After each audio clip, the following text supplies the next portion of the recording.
Rotus, and welcome. Good morning, Zibby. Good morning to all our viewers, listeners out there. Good to be with you all for a productive Tuesday, I think. All right, so we're exploring the Tinubu Student Loan Act. Let's get straight in. What are the details of this act? Yeah, so the act is supposed to allow for students to get access to loans that will pay for their education. Let me see how quickly I can get through all this because there's a lot. It's called the Access to Higher Education Act 2023. It repeals and replaces the Nigerian Education Act, Bank Act of 1993. Applicable for public universities, eligible only for tuition fees, and it establishes a Nigerian Education Loan Fund, which is supposed to pay for all this stuff. The fund is domiciled with the Central Bank of Nigeria. It's to be managed and administered by the CBN, and it's supposed to be through the commercial banks. There is a committee. The committee is chaired by the CBN governor, who also picks a secretary of the fund. The other members of the committee are the Minister of Education, the chair of the National University Commission, Minister of Finance, Auditor General, a representative from the Nigeria Labour Congress, Nigerian Bar Association, somebody from ASU as well. In terms of how it's funded, it's through, it says here, education bonds, education endowment fund schemes, 1% of taxes from the FIRS, Immigration and Customs, 1% of government profits from oil and minerals. Eligibility, you have to have proof of enrollments. Your income is 500,000 a year. That's 500,000 naira a year, not a month. So that shows you who their target is. People at the lowest rung. I think that comes out about 41,000 naira per month in terms of income. You've got to have at least 2 guarantors, and then if they're disqualification triggers. So if you had a previous loan default, you won't be qualified. If your parents have a loan default, you won't qualify. Any incidents of exam malpractice, felony convictions, drug convictions. And as far as how you get the money, the processing supposed to take 30 days from when the chair of the committee gets your application. Your repayment is 2 years after NYSC, and it's 10% of your salary that is deducted from source. Or if you're self-employed, your profits, 10% of your profits per month of the loan amount that you took. And there's 2 years imprisonment or a 500,000 naira fine if you default on the loan. So that's Certainly very interesting. Very, very much so. Very much so. Wow. Does it appear that the federal government is planning to wean itself off funding of public universities for tuition? When you look at the taxes that would fund this, are they sustainable? Yeah, so it does look like they're stopping. They don't want to go through any of the issues they've had in the past with the ASU strike. So they don't want to be responsible for the funding of tuition. So it looks like universities will be free to raise tuition fees. And I understand that I understand this is probably why ASU was not in support of this act, which, by the way, the president signed yesterday. And it's Femi Gbajabiamila who actually brought this bill forward. The taxes, again, these things have to be funded one way or the other with taxes. And so you're looking at that 1% tax now on the FIRS, and also what the money that comes in from customs and so on, and then oil tax, the 1% tax on profits from oil and minerals. So yeah, it's sustainable provided that those other entities bring in the money. That minerals, like for example, mining hasn't done very well in terms of revenue for the government, so they'll have to boost that. But these things have to be funded one way or the other, and I guess that's how they're going for it. So I was going to ask a question about repayments, but I just see on WhatsApp, Jonah is asking questions very similar to mine. So I'm going to read out Jonah's question. Jonah says, what if you don't get a job after graduation or you lose your job along the way? Yeah, so they're going to have to, because again, they're saying that if you willingly aid a default or you default, it says there's a prison term or a fine there. So if you don't need, with unemployment for youth is 54%, general unemployment is 33%.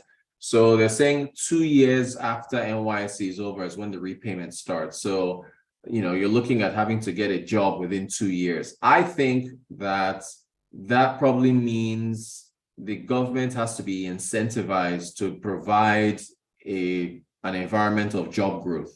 So you're going to have to make sure that you have an economy that is producing jobs so that these youth have somewhere to go. But if you don't have a job, then I don't think you can start repaying because there's no source of income where they can deduct that. And I understand that the central bank through the commercial banks is supposed to monitor each of these loan applicants if they get a job, be in contact with their employers and so on and so forth. So I would think, no, if you don't have a job yet. Now, if you lose your job, they also have to factor that in as well. So maybe your payments payments would be suspended until you can find another job. Again, they're going to have to come out with specific answers to that, but the government has to be incentivized to make sure that there's a job environment for youth. All right. Ahmed from Ogudu says, I don't think the student loan is the way to improve education in Nigeria. It could be a way of giving little and taking more from students, whereby school authorities will start increasing the school fees. Well, this was a campaign promise from the president. He's been promising this since 2015 when the former president Buhari was running. He repeated the same campaign promise again for his own campaign. So it's something that he had to follow through on. And again, I think part of this motivation is this issue with funding a lot of public universities as far as tuition is concerned and wanting to step away from that. So, again, there's a lot to be fixed there as far as the education sector is concerned, but it was a promise that he had to keep. The WhatsApp number to send us your messages to is 0809 444 0981. You can also tweet at Smooth981. We're streaming live on YouTube, so it's Smooth FM, Smooth 981 FM Lagos, and you can catch the live stream and post a comment. Rotus, let's talk about the loan requirements. What do you make of this 500,000 naira income threshold? Yeah, so again, it comes out to 40,000 naira per month, or rather 41 if you divide it by 12. And so, does it capture everyone? Not really, but it's pretty low. I mean, 40,000 naira a month over the course of a 4 years where you get to your 500,000. They had to set the threshold somewhere. And basically that allows them, I think, to be able to track, who is getting these loans. And it is supposed to be a method of support. Now, these are interest-free loans, by the way, and this is going to be a lot of spending on the government's behalf, a lot of spending, which is, pretty expensive. So not being able to earn interest on those loans means that the government is going to be paying, on its own side, a significant amount of support. Now, in an interest rate environment, or rather in an environment where, like we said, incomes are low already, and, there's not a lot of job growth, and the amount of students that you have out there, I don't know if there's a cap on the number of students they'll be able to fund, because there's a lot of students that are in public universities, and the bill could be pretty high. So the lower the threshold, the more the government are going to be paying in terms of supporting all these students. So it's the spending side is pretty high for the government. All right, so 500,000 naira fine or 2 years imprisonment in the case of a default. Is this a bit too much or too little?